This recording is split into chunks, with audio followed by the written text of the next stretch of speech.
જાફરાબાદનો દરિયો તોફાની બન્યો હોવાના કારણે મોટી દુર્ઘટના સર્જાઈ છે। જાફરાબાદથી 30 નોટિકલ માઇલ દૂર બે બોટ ડૂબી ગઈ છે, જેમાં જાફરાબાદની જય તાત્કાલિક બોટ અને ઉનાના રાજપરાની મુરલીધર બોટનો સમાવેશ થાય છે।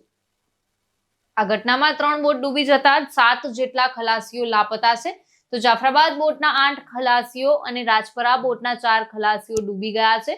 તો 18 માછીમારોમાંથી 11 નું રેસ્ક્યુ કરી 7ની શોધખોળ શરૂ કરી છે। ઉપરાંત ખરાબ વાતાવરણને કારણે હેલિકોપ્ટર આવવું મુશ્કેલ બન્યું છે। અમરેલી જિલ્લાના એસપી સંજય ખરાટ, ધારાસભ્ય હીરાભાઈ સોલંકી, જિલ્લા કલેક્ટર સાહેબે જાફરાબાદ દરિયાઈ પટ્ટી ઉપર મુલાકાત લીધી હતી અને માછીમારોને ખાતરી આપી હતી કે જે લોકો લાપતા થયા છે તેને શોધવા ગુજરાત રાજ્ય સરકાર પૂરતી મદદ કરશે।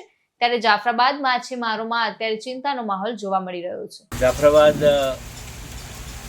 અમારે આજે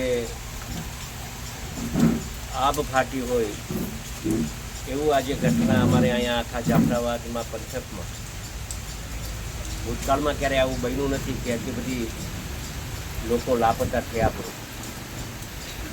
11 જેવા વ્યક્તિઓ મચ્છીમારો અને 3 બોટ સાથે ખૂબ મોટી નુકસાની આજે જાફરાબાદ અને શિયાળબેટ ગામના લોકોને આજે ભોગવવી પડી છે।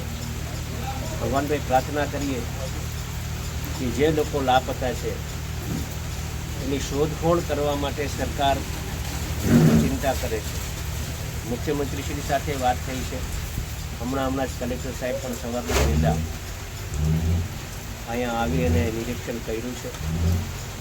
જે કંઈ સૂચના સરકારશ્રી દ્વારા જે આપવાની થતી હશે એ તંત્ર દ્વારા સજ્જડ રીતે અમે સૂચના આપી અને વહેલામાં વહેલી તકે આ લોકો જે લાપતા છે એની શોધખોળ થાય અને એને રેસ્ક્યુ થાય એના માટે સરકાર ચિંતા કરે છે અને કાર્ય કરે છે।